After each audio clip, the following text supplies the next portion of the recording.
An daoug a pusin pe ar blaneden, tennet eus dastummadeg kontadennoù digen fanch-annuel. Les deux capucins ou la destinée, extrait des contes inédits de François-Marie Luzel. La lecture se fera en breton puis en français. Ar wech e oa un autre braz, don a daoug a pusin loujet intenegastel. En nonze e teu an intron daou ilioudi. Unan ar gabusennet a laren ur skeik on e droad dan eni a oa deut d'annonce deze. Laret an intron stourm roaz, un eur e abred e teu ar bugel war an douar hag en devo gwall blaneden. Gret an afer. Ma, da eur blau ar nugen e vezo lachet gant ar prins braz ganet ar memeus eur e veltan. Mar galet kuzan an ezan betegeno, lezon pa neze a komzon meus ar prins braz. Hemañ, pa dostai da e vlau ar nugen a laras. Mera da vale, da welet mamado dreol. Setu aze e me vam ter c'hawen an a dorit ket an ezan, nemet ma vefe en danger braz, hag eni da eni. Bali a ra, war douar a war vor. Digwezout a ra en unenezen. Bonjour mam goz. Bonjour mam mab.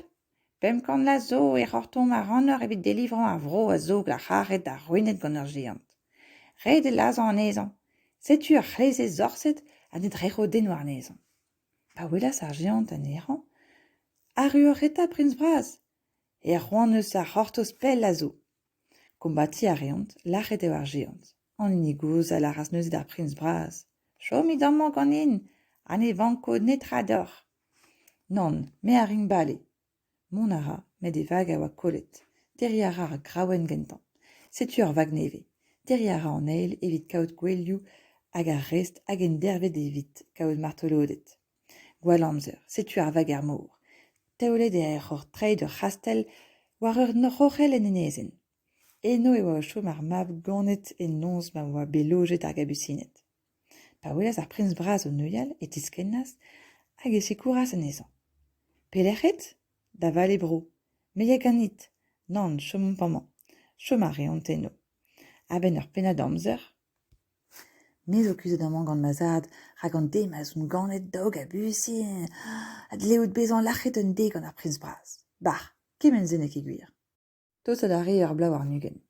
Setu ma vant klan an eni kuzet. Ar prins braz a rodezan ur beren eus ar jardin.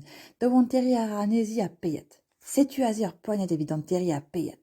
Kwezon ar poignat war galon an eni klan a lazan an ezan. La raret ar prins braz.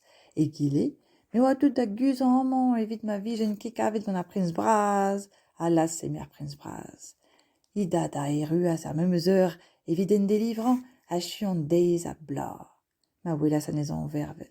Ar pez a ziskwez, na hal denar eus e blaneden. Il était une fois un grand seigneur. Arrivent deux capucins. Il les loge dans son château. Cette nuit-là, la dame vient à accoucher. L'un des capucins dit en frappant du pied à celui qui était venu les prévenir. Dites à la dame de tenir encore. L'enfant vient au monde 1 heure trop tôt et il aura une mauvaise destinée. L'affaire était faite. Bon, à 21 ans, il sera tué par un grand prince, né à la même heure que lui. Si vous pouviez le cacher jusque-là, laissons-les et parlons du grand prince. Comme il approchait de ses 21 ans, ce prince dit « Je vais partir voyager pour voir les biens que j'ai partout. » Voilà, dit sa mère, 3 noix. Ne les cassez que quand vous serez en grand danger, et une par une. Il s'en va par terre et par mer. Il arrive dans une île. « Bonjour, grand-mère. »« Bonjour, mon fils. Voilà 500 ans que nous vous attendions pour délivrer le pays qui est affligé et ruiné par un géant. Il faut le tuer. Voilà une épée ensorcelée que personne ne saurait vaincre. » Quand le géant le vit, « Vous voilà donc, grand prince. Je t'attendais depuis longtemps. » Ils combattent. Le géant est tué.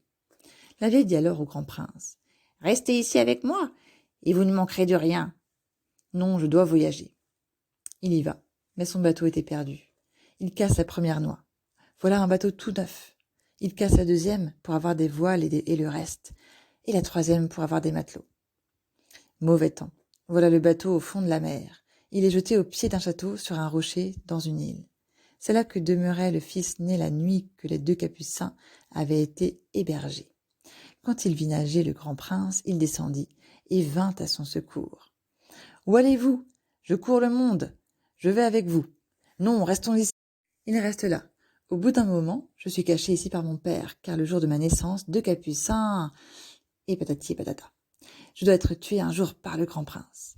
Bah, ce n'est pas vrai. Il approcha de ses 21 ans. Voilà que le garçon caché tombe malade.